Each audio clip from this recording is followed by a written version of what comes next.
we, at some point in our lives, after we have become lawyers or doctors or engineers, we realize, we ask ourselves, well, what is this all about? Here I am in my 40s or whatever. I have had a successful career. I've been climbing the ladder. I'm earning more. I've got a family, a house, children, a car. And you ask yourself, is this what it's all about? And I asked the people in the room there this afternoon, I said, let's play a thought game.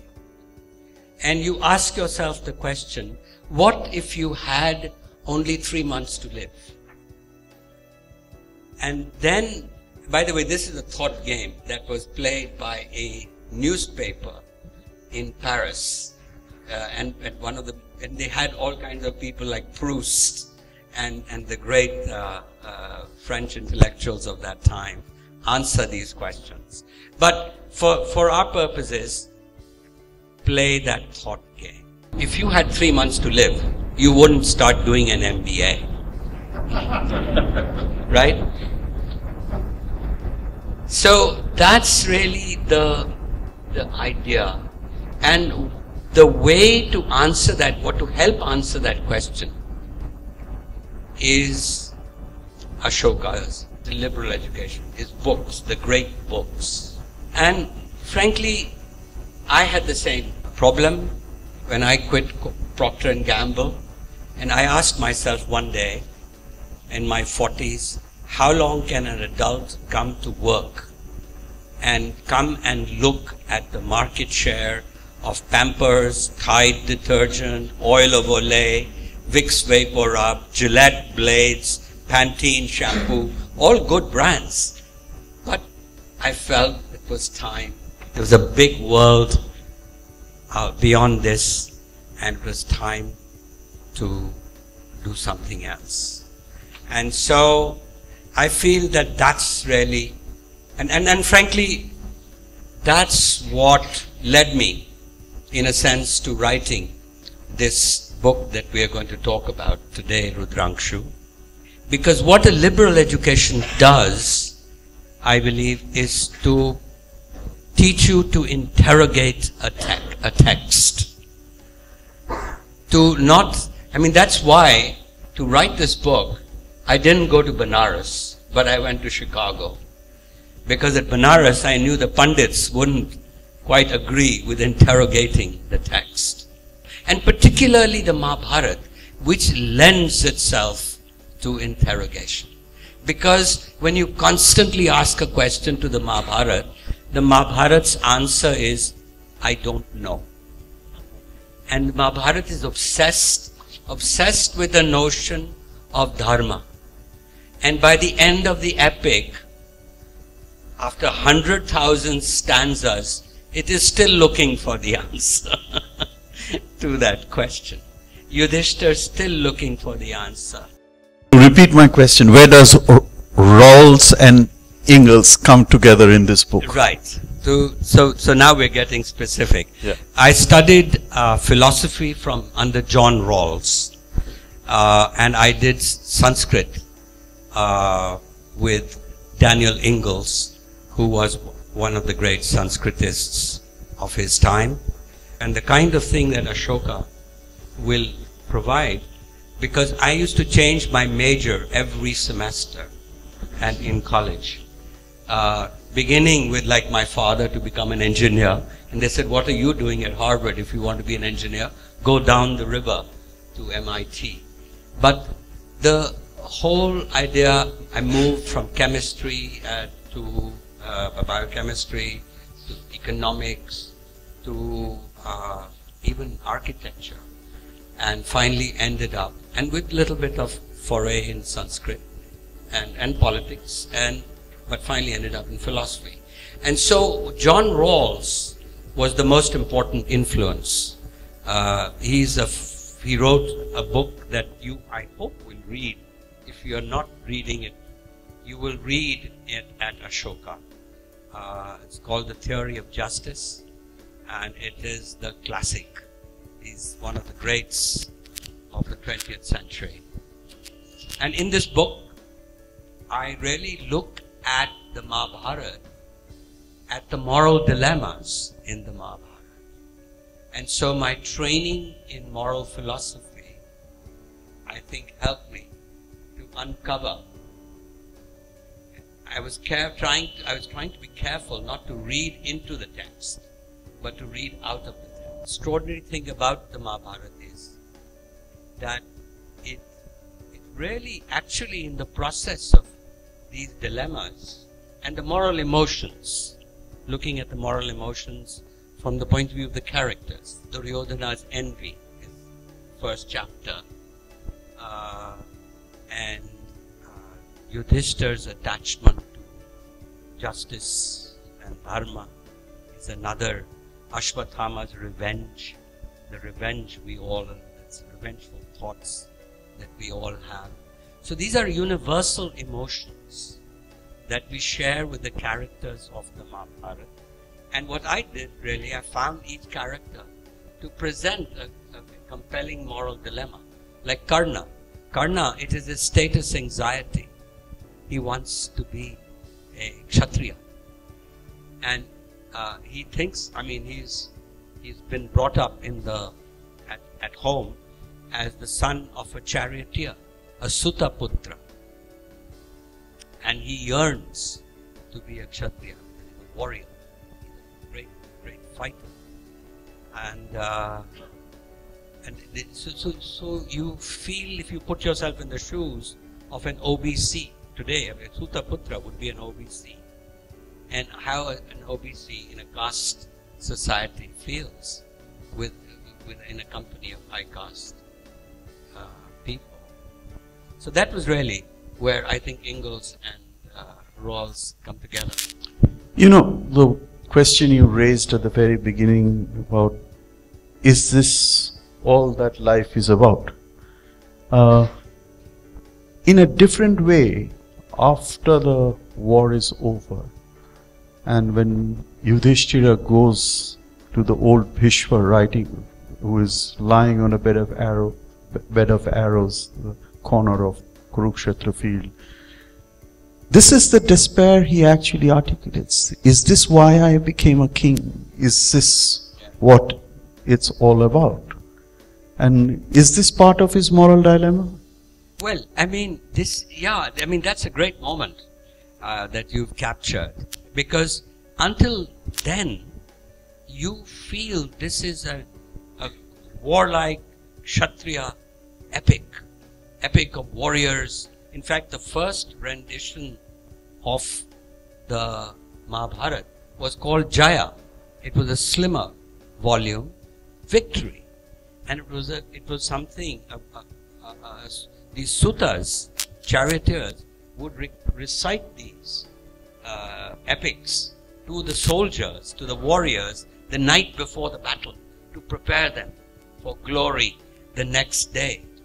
And so... But isn't the message of anti-hero, in fact, or not anti-hero, anti-war, articulated long before, when the Yaksha in that great pivotal sequence at the end of the Vanaparva asks Yudhishthira, what is the ultimate dharma? He says, non-cruelty is the ultimate dharma. So this is before the war, but yet he goes to war and he is cruel. The amazing thing here is really about a hero who has lost his kingdom in a game of dice, who, when Draupadi meets him in the Vanaparva, when they're in exile, after they lose the game of dice, you all remember that they are in the forest, and Draupadi sees Yudhishthira sleeping on the hard earth beneath a tree, and she's filled with tears, and she says, "You who have always slept on sheets of silk and pillows of down." By the way, they had down pillows in those days too. Not just now, from Bloomingdale's or wherever you can buy them.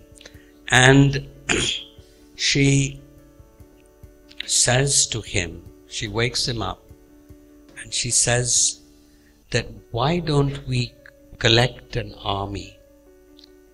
It's not too late, we still have lots of friends, and let's go and win back our kingdom. And this is your dharma. You are a kshatriya, you are a warrior.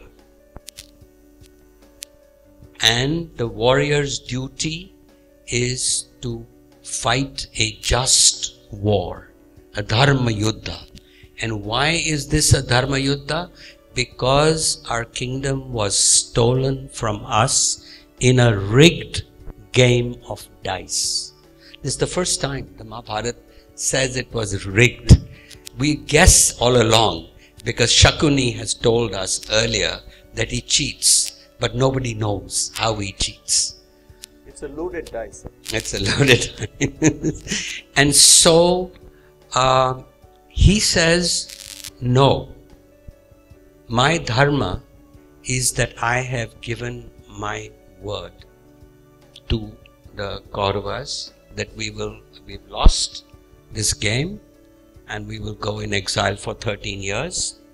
And Draupadi gets very confused because he has suddenly injected a new meaning to dharma as something inside. I've given my word, satya. And her idea that you are a kshatriya, that's a social meaning of dharma to a very internal meaning of dharma. In fact, this is the point when I personally felt that this epic had been influenced by Buddhism and the character of Ashoka. She gets very confused.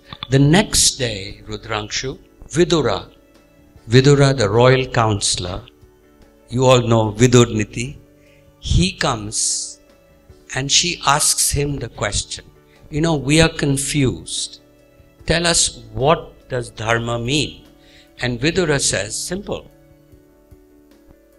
Because he's a royal counselor, he thinks in terms of Raj Dharma. And so he says, if an action helps the people, it's dharma. If it harms the people, it's adharma. So Draupadi gets even more confused. So at this point, the argumentative Indian takes over, and everybody, all the Pandavas give their own theories. Arjun has his own conception, Bhim has his own conception. And in fact, I also got confused at this point in writing that chapter. And then, I read in the paper that day that in the Times of India, it was a report that a child was drowning on a beach in Goa, and a young man jumped in and saved the child. And the reporter had gone to the young man and said, "You're a hero. Why did you do it?"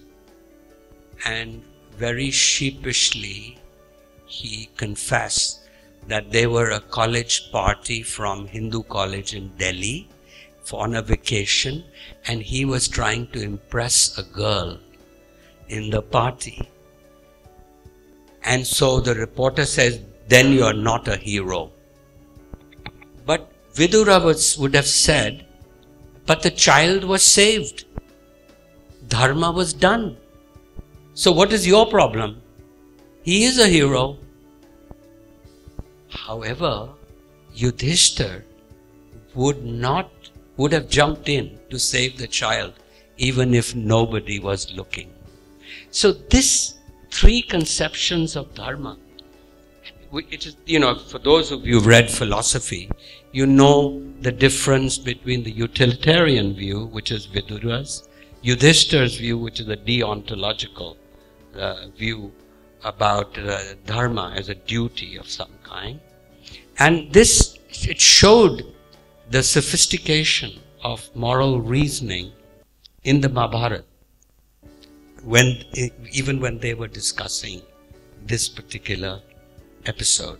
Now, to come to your point about Yudhishthir, the point that Draupadi is making to him is that, look, we are dealing with an evil man, Duryodhan.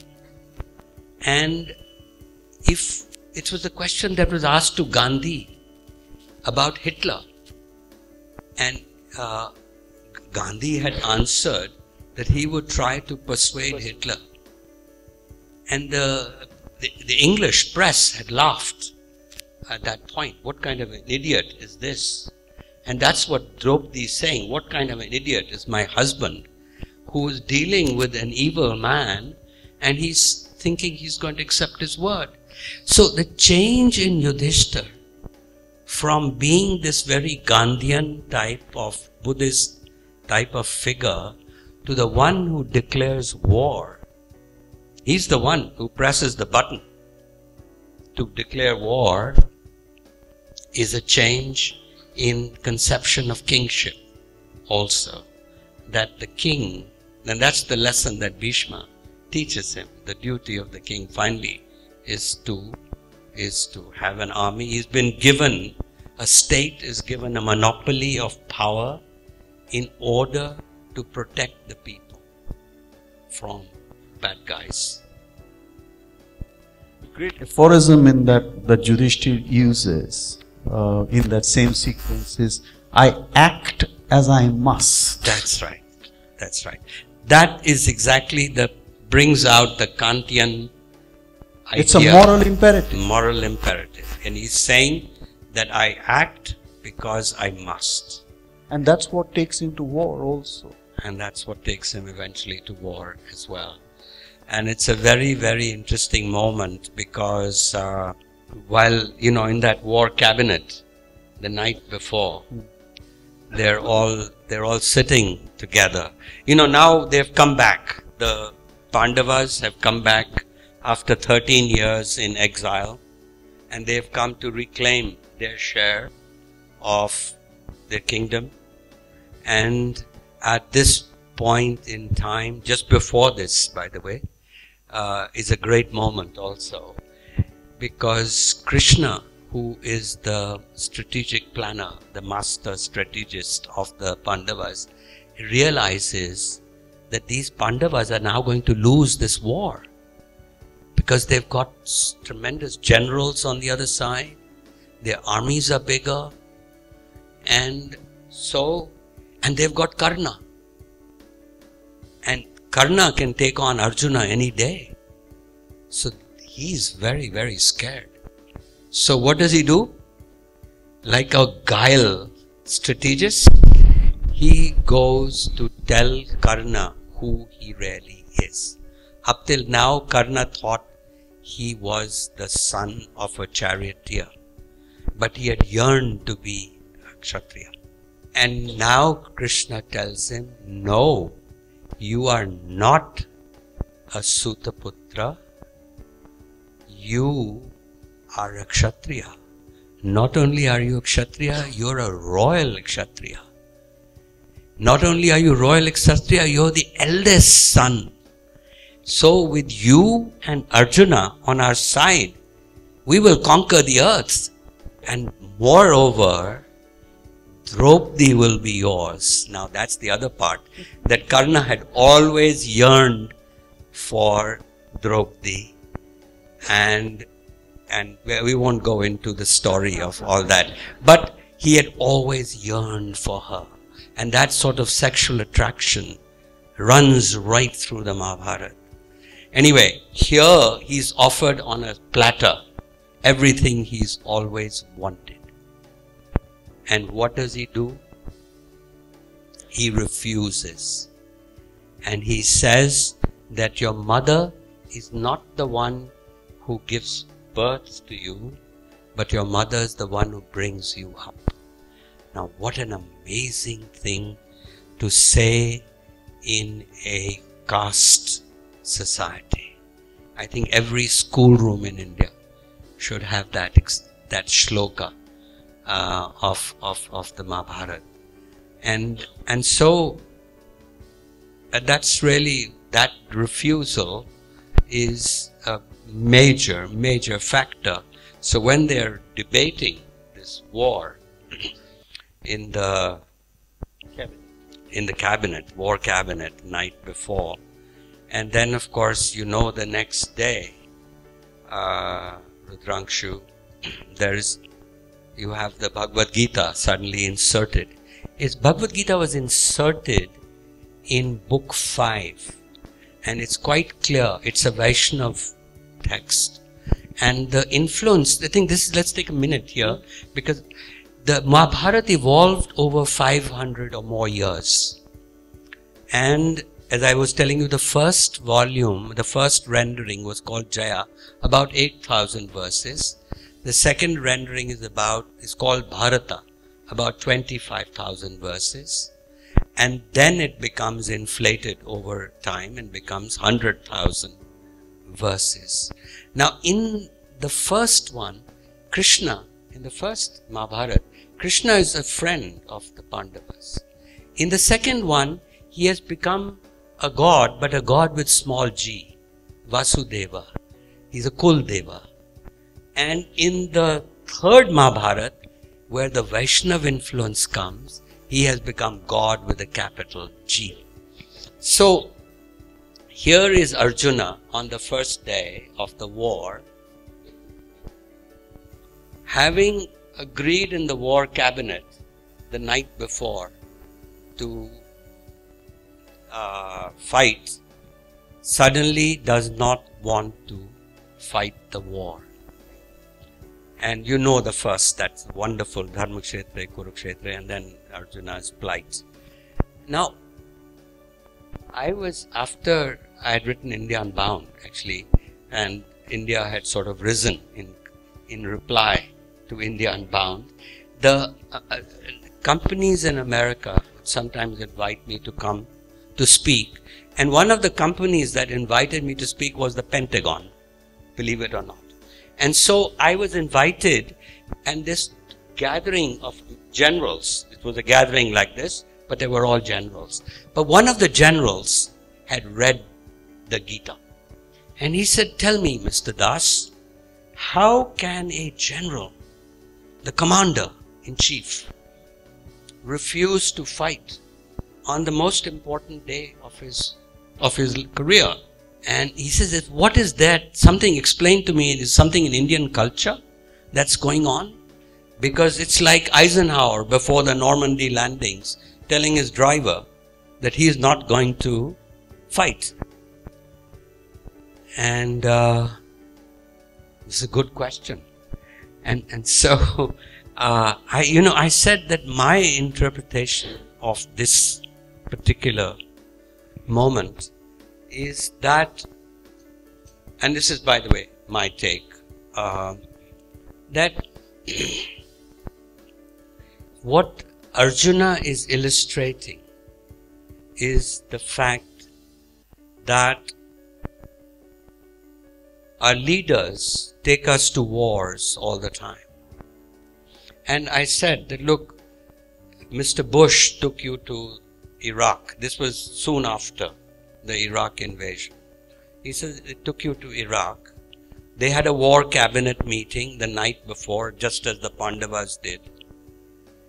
When they declared war, they must have discussed the political implications of going to war, the economic implications of going the oil in the Middle East, Israel, all these geopolitical things.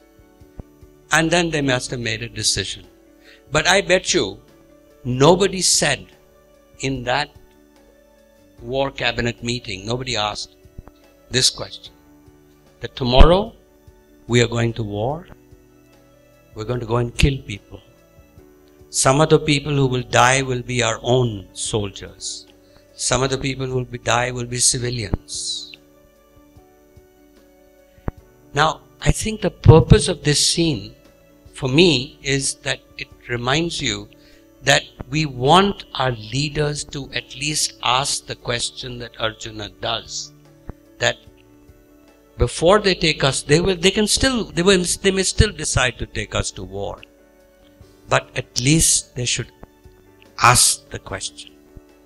And I think that in the case of Truman, because I was reading his biography, and he, after dropping the bomb on Hiroshima, he stopped because they had more bombs available to throw over Nagasaki and other places. But he stopped because he saw photographs of children who had died in the first bombing. And so we want them to ask this question before the war. Anyway, that was a take on. No, to continue on that take, this insertion of the Bhagavad Gita in the third version, Bimal Motilal said this is the Bhakti Swerve coming into the Mahabharata.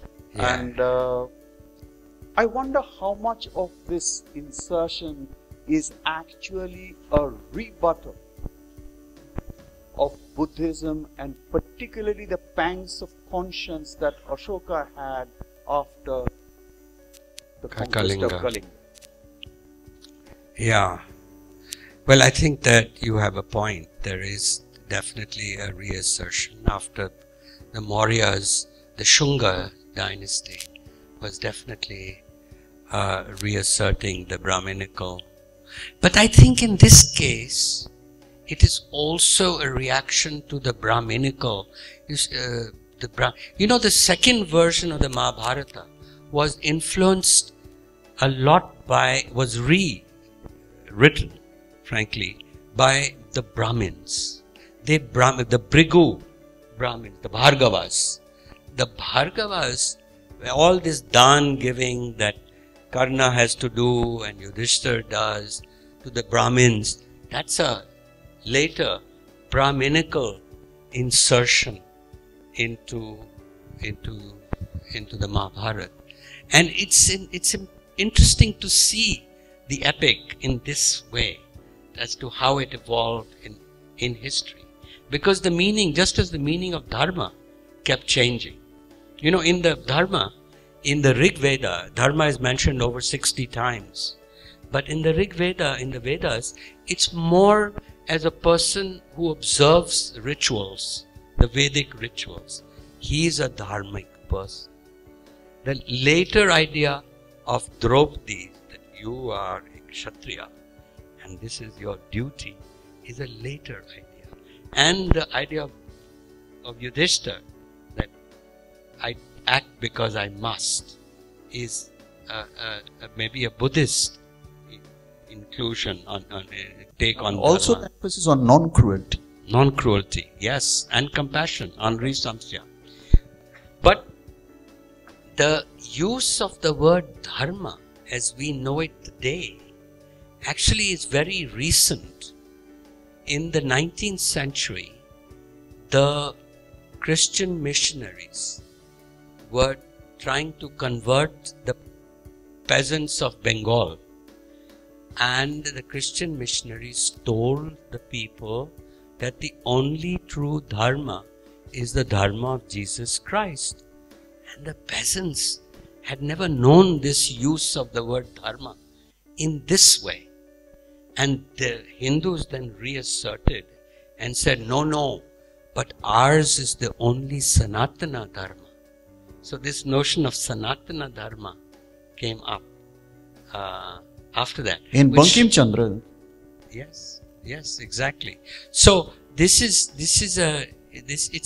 important. And then when people like Radha Krishnan and all use Dharma, it's almost influenced by the 19th century European philosophy, as a universal kind of notion, as a kind of universal virtue.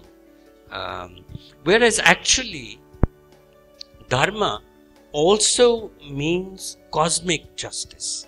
Dharma means goodness, duty, law.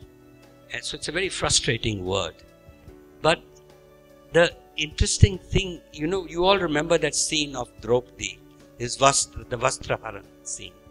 And that scene is where Draupadi is, the Kauravas try to, Dushasan tries to disrobe Draupadi, and of course her sari keeps extending infinitely. But so the interesting story about that is that when they were compiling, they compiled at the Bhandarkar Oriental Institute, Bori in Pune. Over 50 years, they were trying to create what they call a critical edition of the Mahabharata. And they had about 1200 manuscripts from all over, from Java to Afghanistan. And the thing was that in half these manuscripts, in this scene of Draupadi, there is no Krishna. So what you have seen in B.R. Chopra's Mahabharata, or even the current one that's running right now on TV, she's appealing to Krishna. That's the one we are all familiar, Krishna help me. No, half the manuscripts do not have Krishna in it. So these scholars had this problem. Franklin Edgerton was the editor of the Sabha Parvan. And so these scholars had this problem. Now what to do? Which one do you keep? The one with Krishna or without Krishna in this particular scene? And they decided that they would do this version without Krishna. So the critical edition does not have Krishna in the scene. And so people ask them, but then how did the miracle take place of the never extending, of the forever extending sari? And they gave a brilliant reply. They said that the meaning of Dharma is cosmic justice. She was a good woman, and it was her virtue, her Dharma, that she was rewarded with this miracle. And besides, they said, this is a work of literature, and we are building, the author is building her character. So if a character is being built, and if she becomes a much stronger character, if nobody is helping her, but it's her own character that is responsible for this, and it was Dharma. Anyway, there was because this scene was so popular when B.R. Chopra's version was shown, I don't know whether you remember, they showed it again and again because it was so popular, that a Gujarati company in Bombay decided to market a Draupadi collection of saris. But the saris did not win much market share. And so the promoter, the managing director, was asked, well, why did you guys fail? And the owner, without blinking an eyelid, said, because our saris did not extend infinitely.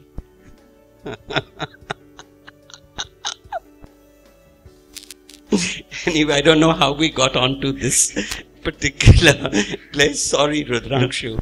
No, before I stop monopolizing you, the first time I remember when I saw the title of your book, The Difficulty of Being, the line that came to me, that was evoked by this title was, when Gandhi was assassinated, George Bernard Shaw's response was, it shows how dangerous it is to be good. And I wonder, do you think to be good is both difficult and dangerous? Well, one thing is dangerous in this respect. Kissinger used to say this about Nehru. He used to say that Nehru is a very dangerous politician because he does not obey the dictates of realpolitik, of national self-interest. Kissinger, I took a course, the introductory course in international relations from Kissinger, and he had this terrible German accent. After living in America for 20 years, it was hard to understand whether he was speaking English or German. Anyway, I used to have to sit in the front of the class because I couldn't understand it. And so every time he wanted to show why it's important for nations to pursue national self-interest, is then you create a predictable world. People know, other leaders know how to respond to you. But what Nehru was doing, Krishna was saying, why is he supporting China? He could win the goodwill of the whole Western world, and he's supporting China. What does he expect to get out of it? And of course China responded with a war with us soon after. So Kissinger was right in that respect. But Kissinger's point was, it is dangerous, the expression was, it is dangerous to put dreamers in power. And that is, I think, the point you're making. That people like Gandhi and to some extent Nehru, with all their great virtues, and this was the worry with Yudhishthir. Why Bhishma had to give that lecture to Yudhishthir was because Yudhishthir was like Gandhi and this sort of fellow. You can't be ahimsa. You can't practice ahimsa. Danda is important. Yeah. The rule of force. Yeah, the rule of force is important. And of course, Yudhishthir, true to his character, in the very end, of the Mahabharata, after he has ruled for 35 years, he's been a good king, and so he's going to heaven. And on the way to heaven, a dog, a stray street dog, attaches itself to him, and they walk to heaven. And when they reach heaven, Indra, the heaven keeper, comes out and he says, "Welcome, great king, we have waited for this moment to welcome you into heaven." And Yudhishthir, instead of going into heaven, asks, "But what about this dog?" And this really puts Indra on the back foot. And he says, "But he's not even your dog. He's just a dirty street dog. And besides, this is heaven, no dogs allowed." And Yudhishthira wonders, what kind of place have I come to where they don't even understand the ABC of Dharma? That if somebody comes to you for refuge, you help them out. And doesn't this great God, Indra, realize that we are out here somewhere?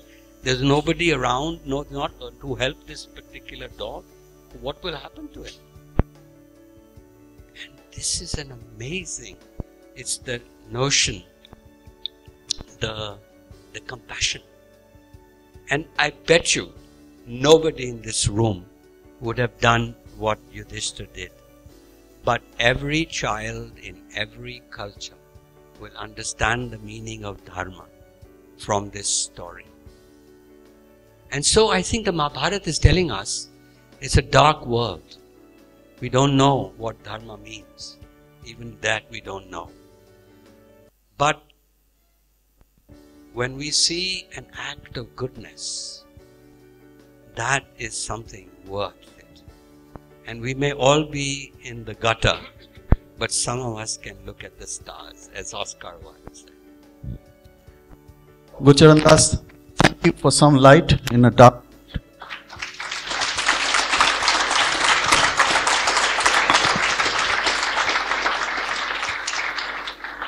I'm sure there are questions. We have time to take few, not all.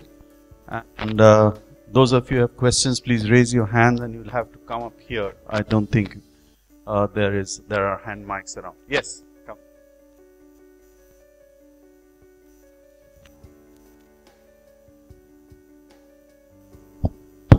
Hello. Hello, sir. My question is, I feel like Krishna, even though he tries to be in the background of the Mahabharata and pull his puppet strings. I feel like his notion of Dharma in the Mahabharata is what I find most interesting. He makes Dharma something very fluid, and I would appreciate it if you tell me what you think Krishna's version of Dharma is. Yeah. Well, I have a chapter called Krishna's Guile in this book, and I try to answer your question actually there. And you have to understand, you can read the Mahabharata at many levels. Now, when the Vaishnavites read the Mahabharata, for them, the great sin of Duryodhana is that he doesn't accept the divinity of Krishna. Nothing else wrong with him. Duryodhana had very good qualities, by the way. But the only problem was that he doesn't accept Krishna's divinity. And for them, that's the end of it. But Krishna is, that's what makes the Mahabharata so fascinating. Because good guys do bad things and bad guys do good things. And that's what the world is. And that's what we are all about. And that's why I prefer the Mahabharata to the Ramayana. Because in the Ramayana, everybody's perfect. The hero is perfect, the brother of the hero is perfect, the wife of the hero is perfect, even the villain is perfect. So, in the Mahabharata, Krishna, you can read him as a god, as a friend of the Pandavas, and many other ways. He is, gods were an expression of human aspirations, human frailties, and that's how one has to see. Because the Mahabharata does not forgive Krishna. I mean, when the bad things happen, even when the Pandavas do bad, the way they kill Bhishma, the way they kill all the generals, Karna and Drona and so on, there is immediate concern expressed in the epic. This is a wrong thing has been done. This is the wonderful thing, that we can keep discussing. Some people will see it as Krishna Leela. This is just Krishna Leela. It's all, after all, a play. It's a play going on, a divine play that we are watching. And others can feel morally, as you felt, you were very concerned, that why should a god, first of all, why do the good guys do bad things, and then why should a god be prompting them to do all the bad things? But it is interesting, I forget which parva it is, when Krishna is going towards the end, when he's going back to Dwaraka from Kurukshetra on one of his visits, he stops overnight in the ashram of a rishi. And that man says, you alone could have stopped this Holocaust, and you didn't. And Krishna has no answer to this particular poser about why he didn't stop the Holocaust. Yes. And Gandhari also asked him the same question. And then cursed him. Cursed him because you are responsible for the death of all my children. And it's a very difficult question. I mean, at one point, I think Krishna says that the world had got it's a Malthusian argument, the world had got too heavy with these nasty Kshatriyas, and we had to reduce the population a little bit at the time. I mean, the Mahabharata suggests that idea. So he speaks like Parashuram, in fact. Right. Exactly. Hello, sir. Thank you for your talk. My question is, as you mentioned, the idea of dharma and to that extent morality and what is right and wrong gets influenced from time to time depending on what ideas like Buddhism evolve in history. So my first question is, what has Darwinism, according to you, done to the idea of morality? And second question is, a bit more importantly, what do you think is the source of morality? Even though not many people can explicitly say what it is, still the idea that we should be moral is very strongly held in the world. So why does that happen? Well, both very, very good questions, I must say. And the second one, Plato had an answer to the second question that somebody asked Socrates, where did morality come from?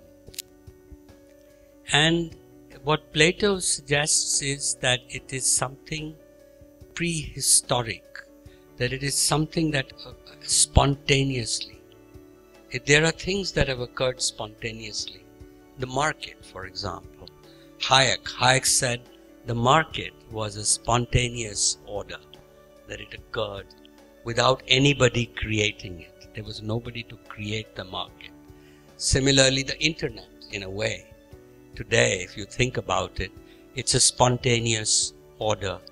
And so, similarly, morality. And there are other institutions also which have that sort of quality of being spontaneous orders that go back into prehistory. So that would be Plato's answer, and I can't think of a better one to give you. And your first question, which was? Darwin. Yeah, and of course, the Darwin went and struck at the roots of the religious belief about the origin of of life and humanity. Morality is associated with religion in almost all cultures. The notion that you can be irreligious or totally secular without any belief and still be moral is a modern idea. I mean, that's to some extent an idea that I subscribe personally to. But then Hinduism makes place for an atheist like me also. So you can be an atheist and still be Hindu. Still believe in Yudhishthir's idea of Dharma. Incidentally, nobody in the Mahabharata appeals to God. Nobody says, when they are discussing what is right, what is Dharma, nobody says, let's ask God, by the way. That's interesting. In the West, I mean in Christianity, that's the first thing. 10 Commandments, God. You get it from God. In Dharma, nobody asks that. It's very interesting. Hi, Mr. Das. Thank you for that wonderful conversation. I'm just thinking, if we think of Dharma as from an ethical point of view, from a personal ethics point of view, is it possible to translate into a larger legal system? I mean, laws, of course, introduces the principle of fairness in justice systems and such like. But if there are a multiplicity of dharmas, so I have a dharma as a father, I have a dharma as a servant, I have a dharma as a lawyer, as a leader or whatever. Many of these dharmas are conflicting. Is it possible to derive a universal legal system from principles of dharma understood in this way? Well, on the face of it, the answer would be no. But then I don't think that Mahabharata or Dharma is leaving you in a free-for-all situation either. That anything goes. That is not true. Even though you don't have the 10 Commandments, you don't have God. In fact, there's a very interesting dialogue somewhere in this book. I don't quite remember which. I think the chapter on Yudhishthira. That there's a dialogue in the Mahabharata where they are asking this question: where did Dharma come from? And they say, well, we should ask the Brahmins. But then the other fellow says the Brahmins never agree. So that's useless. We should look at the texts, the Vedas. Oh, but the Vedas also disagree. They have different points of view. And then they say, after eliminating all possibilities, they say maybe we have to depend on ourselves. Now that's a very interesting notion, because it suggests about depending on yourself, meaning that they see a value in moral reasoning. A lot of our conflicts that we have day to day, moral dilemmas, are dilemmas because of, and therefore we have to sort them out. We have to reason them out ourselves. Dharma is not one of those things that you memorize like the rivers of India before a test and next day reproduce it. It's too grey. So about your question about the universality, I think clearly I am left with the thought, with the feeling in the Mahabharata that while there's a lot of, the Dharma is sukshma, that it is subtle, that it's got different meanings in different contexts, but there are universal things there that we all kind of latch on to. Ahimsa, which you've been saying several times, is at the heart of Dharma, Satya. But there are conflicts. You were saying about conflicts. You know, there's a story in the Mahabharata about a rishi who's sitting on a street corner. He's an ascetic who's sitting on a street corner, and he has a great reputation. He's never told a lie. So he wants to uphold that reputation. And he sees Kaushiki, exactly. And he sees this fellow running, and he knows who he is. Because the fellow who's running, and there are people pursuing him. So he's a good guy, being pursued by bandits, and he knows that he has been witness to their crime, and they're trying to kill him. And so that fellow runs this way, and the bad guys come and say, where is he? And this fellow tells them that he went that way. And then Kaushik lands in hell at the end. And he says, but I have been always honest. Why did I go to hell? And they tell him then, you idiot, that day it was your duty. Ahimsa trumps Satya at times. It was your duty to protect that man instead of telling the truth. So these are the wonderful dilemmas that we have in that. There is this Sanskrit shloka, Subhashitam, which I'm actually personally extremely inspired by. It goes, Yukti yuktam vacho grayam palatapi shukatapi ayuktam chaiva na grayam sakshatapi brihaspate, which means that something that is joint to reasoning, yukti yuktam vacham, should be taken in, whether it comes from a child or a parrot or an old man. That's the ambiguity about shuk. But one that is illogical should not be accepted even if it comes directly from Brihaspati himself. So I'm wondering whether this transition, if possible, from Dharam to a universal order, so to speak, can happen through the application of a certain kind of reason, a certain kind of tark, the application of Tarka Shastra. Like your views on that, please. Well, I think you're right. I mean, I do believe that too, because that's the feeling I was left with. That Mahabharata values reasoning. Mahabharata values interrogation. It doesn't want you to accept the text. So it's the perfect text for Ashoka University. And Dharma is something you figure out, and you're left with things like Satya, Ahimsa, which are universal kind of norms. So I think with that thought that Mahabharata is the perfect text for Ashoka University, we'll bring this conversation to a close. Thank you, Gurcharan, and come back soon.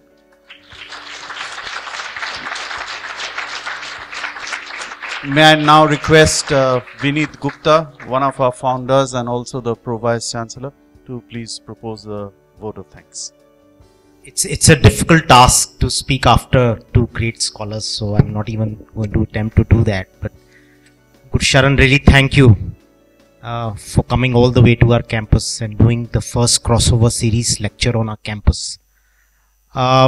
We've been hosting these lectures mostly in Delhi, and this was the first time we decided to have it at campus. And I have to say that you've done great justice to our effort.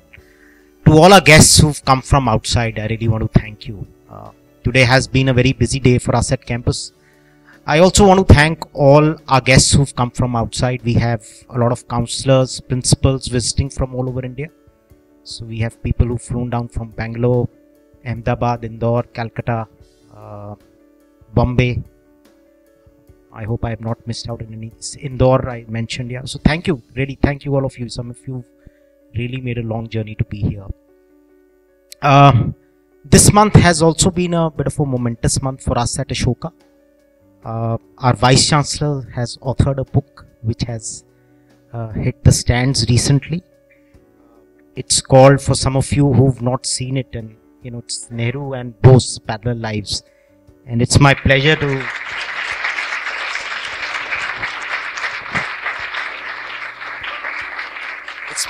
really present this to you on behalf of the university. Rangshu, would you like to?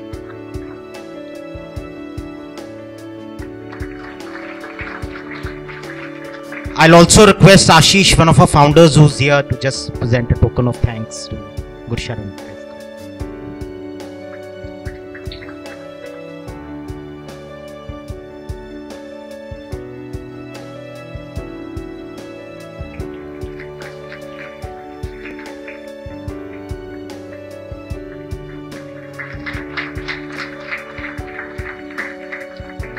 Thank you again and look forward to having you back.